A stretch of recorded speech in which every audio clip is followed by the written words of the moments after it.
I'm all over the place, I've got to be honest. I do lean towards wanting to stay. That's my kind of underlying thing. And like Kev said, we have discussed this before. My main thing I'd love to stay. I'd love it to be expanded wherever it can be expanded. I totally understand why I think it's not going to be, and I totally understand why I'm almost 100% sure we'll get a new stadium over an expansion, by the way. Because I don't actually think it's just about getting an extra 8,000, 10,000 people in there, I'll be honest. It's more about all the other things they can bring to a stadium. I'm talking the owners and revenue here. I'm not talking about us as fans, unfortunately. I'm Yeah. talking about what they think they can get out of, say, a 70,000 capacity or potentially more.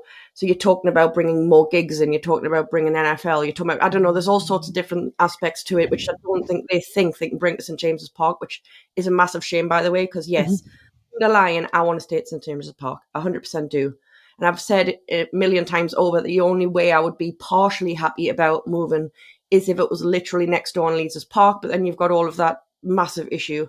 But Kev's bang on. If it moves anywhere other than the likes of Leeds Park, I think it's going to rip the soul out of the club. Yeah. Um, so no, this is where I'm torn and I'm all over the place with it because I totally understand why, from a business perspective, by the way, they want to have this new stadium. But I totally understand from a fan perspective as to why we want to stay. However, like Kev said, Ian had this conversation with us as an older fan and made a really big point that we hadn't considered before, didn't he, Kev? He About did. the He fact that did. he, ironically, isn't as attached to St James's Park, even though he's as a ground and a, a literal location. He's been there longer than us. Yeah.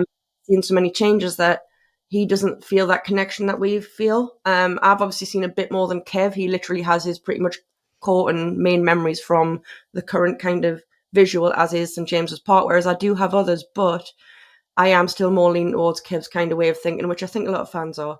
I'm I just being think realistic as to why I think they want a new stadium, by the way, that's all.